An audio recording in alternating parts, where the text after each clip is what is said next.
Hello and welcome to Being Human.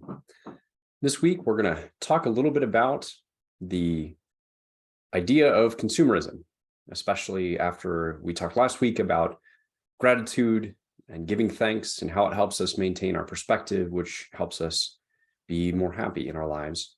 I think this week it's great to transition, especially in our post-Thanksgiving food-induced coma, to really think about our consumerism. And of course, in America, this revolves around the idea of Black Friday, the holiday sales, just after Thanksgiving, when we were supposed to be grateful for what we have, which I think is a really interesting paradox and contradiction.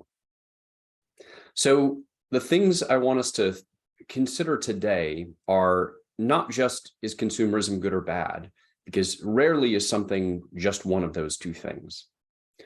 So instead, I want us to look at the balance of those, where we should choose to position ourselves as humanists, and how we can think about consumerism and the impacts on our lives and on humanity going forward. So when you think about where we exist today in the span of human history, it's cheap to buy and get nearly anything that has ever been produced. Our standard of living is very, very high relative, especially in the Western countries in the world, Western cultural countries. Life is easier on average. We don't have serfdom, and we don't live on subsistence farming, and we don't rely on the feudal lords for protection. Think about the miracle just of the smartphone. The thousands of pieces produced all around the world that come together to bring nearly all of human knowledge to the palm of your hand. Consumerism got us that. It's likely impossible for us to generate the excesses necessary to produce something like the smartphone or today's modern automobiles without a growing and consumerist economy.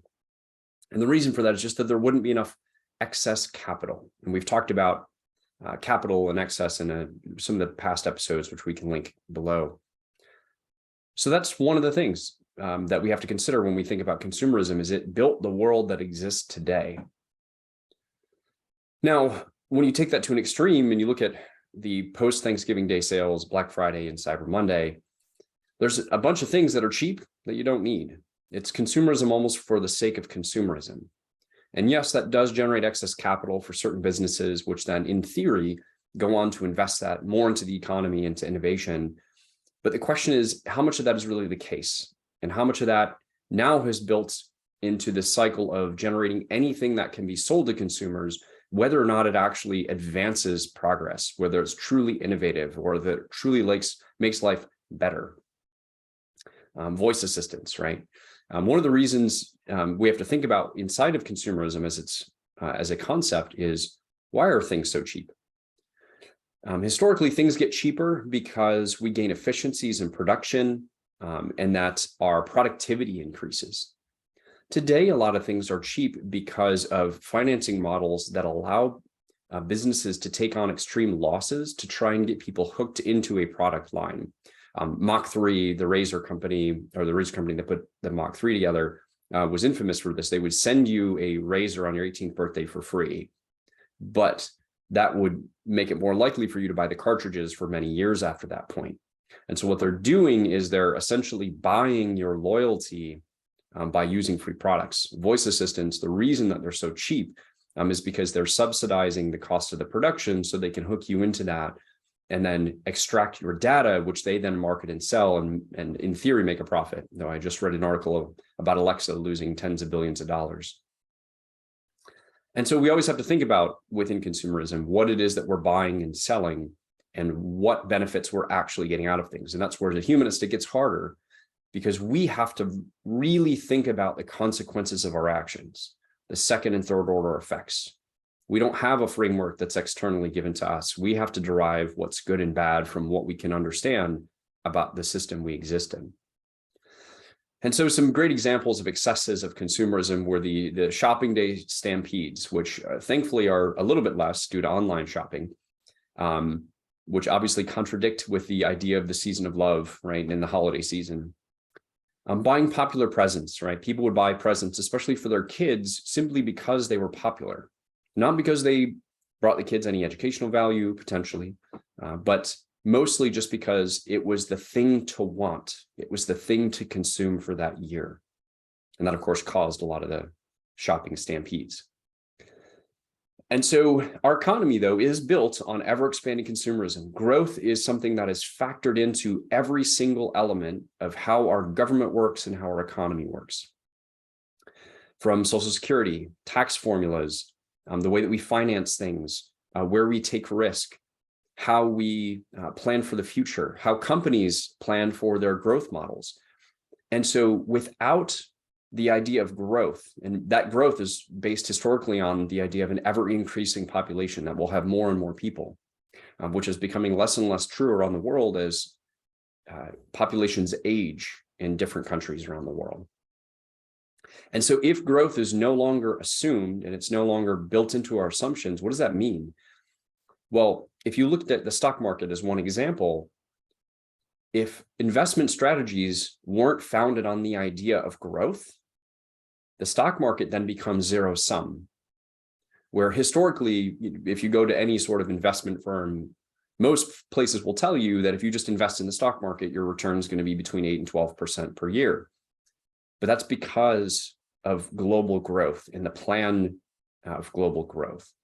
So if that is no longer the case, if we move away from consumerism, particularly if we do so rapidly, there's a potential for economic collapse, whether in stocks and then in the actual economy as well.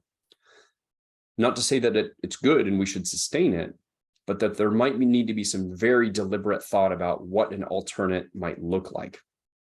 So I wanted to lay that out for you because I think it's important to understand that we can't just say, well, consumerism is bad and our current model of capitalism is bad and we got to get rid of it. Well, we could, but that might actually create more disaster than if we figure out a better way to transition out of it. And that's something that's often hard to accept if you can see the excesses and the abuses of our current system.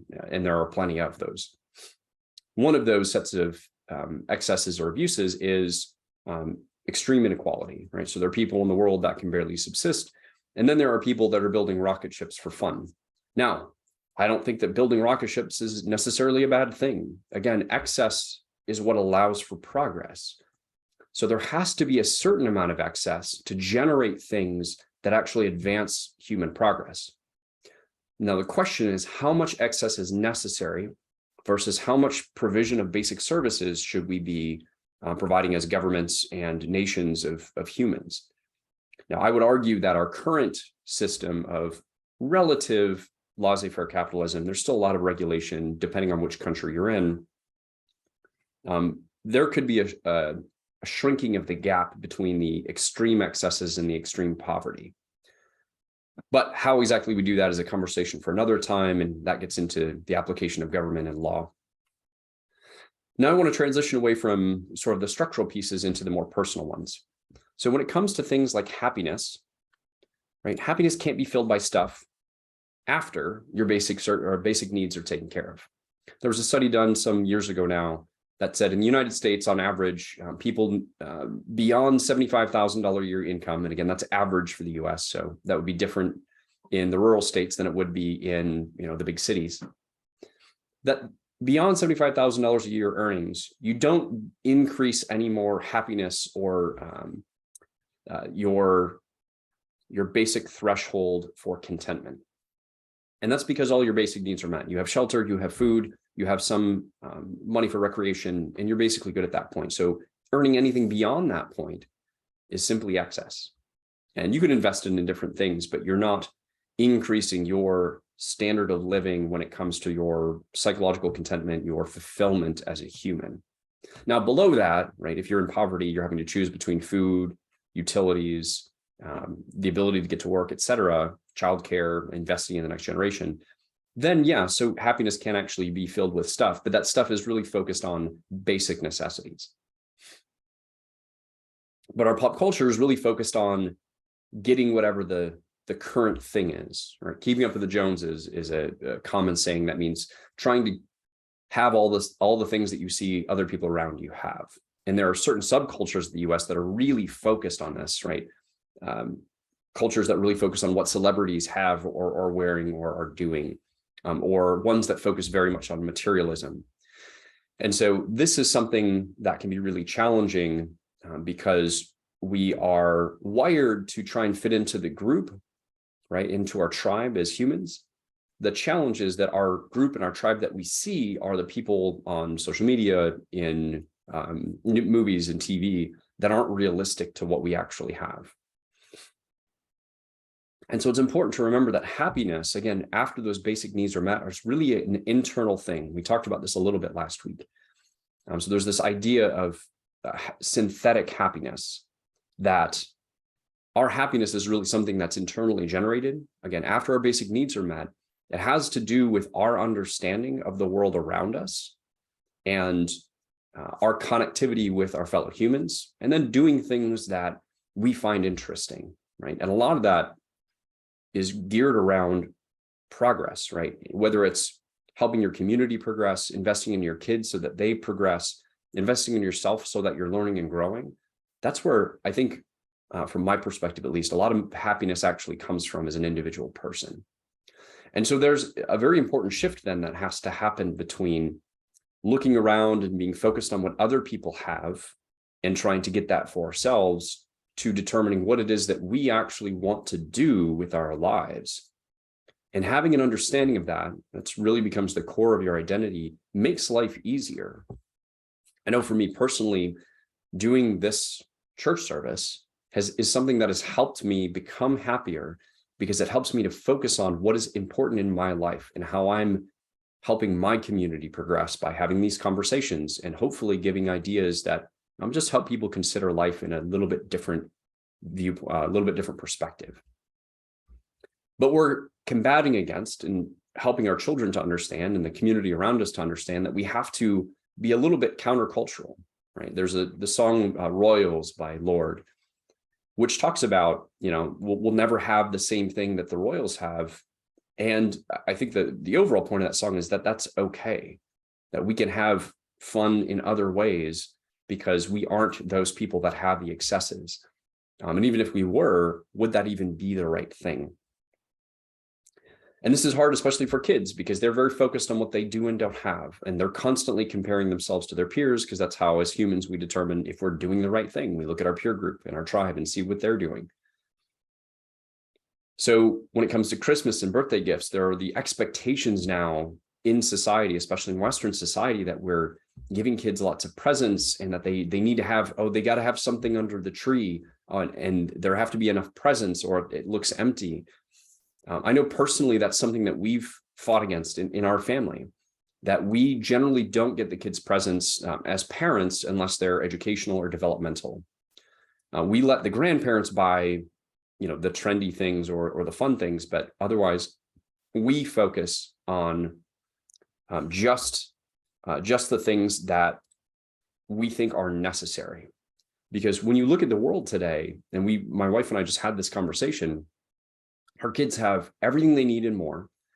They have plenty of toys that they don't play with, most of which have been bought by the grandparents. And so why would we buy them more things that they're not going to use, when all that does is feed into consumerism and then issues with the environment? So that's something that we've considered personally, and we're not perfect. Sometimes we still splurge and buy things that we don't necessarily need. We get caught up in it, but we have to remember and remind ourselves, hey, maybe we didn't need that. Let's figure out a way to, gift it to somebody else. We do that with a lot of our stuff, is just give it to organizations that get it to people that need it, or put it into places like, Habitat for Humanity for certain things, or Goodwill for other things, and try and reduce the consumption by recycling a lot of things. Now, when we transition then from the idea of happiness and what we want to consume and not, to the broader scale perspective of environmentalism, right? That's one of the biggest challenges, and I would say big counterweight to consumerism is, yes, our economy is designed around growth and consumerism, but our planet is not. And at a certain point, there has to be a balance. And in theory, if capitalism was working well, externalities such as environmental impacts and the cost of those environmental impacts would be factored into the price of things. But because companies can externalize those costs by polluting or not taking care of the environment, or abusing the commons, so right, causing the tragedy of the commons. They're small incremental decreases in overall availability of resources for the planet, whether it's the amount of carbon dioxide in the air, the level of acidity in the ocean and its productivity, et cetera. But they add up over time. And so they have to be factored in. So how do we continue to have the right level of capital generation so that we have enough excess so that we can continue to advance humanity while also protecting the environment, while not over-consuming just for the sake of popularity and focusing more on happiness than stuff? And I think a lot of that comes down to us personally. But in the structural, I think there are some things that can be done. So for those of you who are interested, I recommend looking at things or concepts called a circular economy or a donut economy. There are certain cities in Europe, in the Netherlands, I think in particular, that are trying to aim at these, right? Closing the recycling loop to maximize recycling efficiency so that we can continue to reuse products as much as possible. But it really requires understanding the inputs and outputs of our highly, highly complex systems. I was able to ask a question of an expert on the topic of global economy and geography. And his point back to me is like, hey, that sounds great if we can get there. But the challenge is that most countries and economies can't close their own loop. They have to have things from other places just because their geography does not provide them whatever it happens to be, whether it's metals or the raw materials for the production of things or food or water. So there's going to have to be an understanding in the long term of how we are interdependent and how we can ensure that everyone has their needs met, while also generating enough excess that humans can continue to progress and eventually get off the planet and build in some redundancy into our system. So one way to get after these things, this is just something that I'm personally interested in, is 3D printing, right? So the movement of raw materials tends to be cheaper, and especially if they're sort of a basic unit of raw material that we can get anywhere. You can produce a lot of the stuff that has externality, that doesn't have externalities factored in, such as cheap plastic parts that are shipped from overseas. Well, there's probably enough plastic or materials to make plastics, whether out of biomaterials or whatever, that we could do a lot of that production domestically. It would just be more expensive. So how do we consider those things and price them in? I know I've been experimenting with 3D printing to see what can be done with it, and I haven't done probably enough of it. But there's some interesting things out there with wood-based filaments and other things that might be more sustainable in the long run. And so how do we transition from growth to sustainment? Structurally, this is a conversation that's going to take time. Governments are going to have to really look at breaking systems to figure out how to transition. You don't want it to be a fast transition. That's likely to be catastrophic, but a transition does need to happen, and probably sooner rather than later. So I would say for all of us, our call to action for this week is to really think about our personal consumption, how we spend our resources and what we get in return, but also how our happiness, how our contentment, how our fulfillment as human beings is related to that. Do we think that getting the next thing is going to make us happy? There's a ton of great psychological studies that show that that's not the case. That if you're relying on the next thing, the job promotion, the car, the whatever it is, as soon as you get it, you're going to revert back to your psychological baseline of unhappiness. And then you're going to want the next thing because it's never going to fill you personally.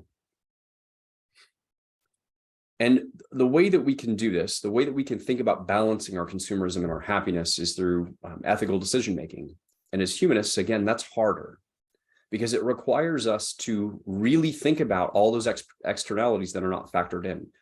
How does this affect the environment? What does this say to my children if I'm buying these things or not, right? How do I talk to my family and friends and kids about, hey, we're not going to buy a bunch of things because of these reasons, but instead we're going to do different activities. One example, so we use the Advent calendar, right? So it's the traditional Christian calendar that leads up to Christmas, but instead of focusing on gifts, we do still use candy because everybody loves candy. We actually put in each one of the little doors, so between the 1st and the 24th, a kindness, right? So we write down a piece of paper, an act of kindness that we can do, whether for each other, for someone in the community, volunteering. It's something where we were able to focus on the fun of the holiday, on the countdown to Christmas. And again, the kids still get presents, from us that are educational or developmental, and from the grandparents that are fun.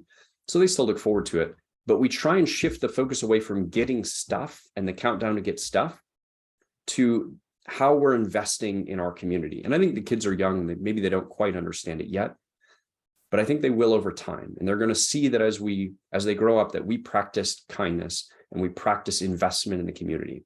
So that's something that we're personally hoping to do. And you're welcome to take that and run with it. And so finally, the thing I would ask is that you focus on balancing your life by looking for ways to reduce consumption that are reasonable and practical and sustainable, but while also focusing on fulfillment. What is it that you want to do with your life as a humanist? What is it that you want to bring to the world? What is the legacy you want to leave behind? Because nearly every study has shown people are not content with the stuff they have at the end of the race, right? It's the time they spent with people, it's the relationships they had, and it's that they left the world in a better place. So with that, thank you for joining us this week. I hope this was a helpful perspective for you, and I hope that you find great ways to balance your contentment and your consumption in the future.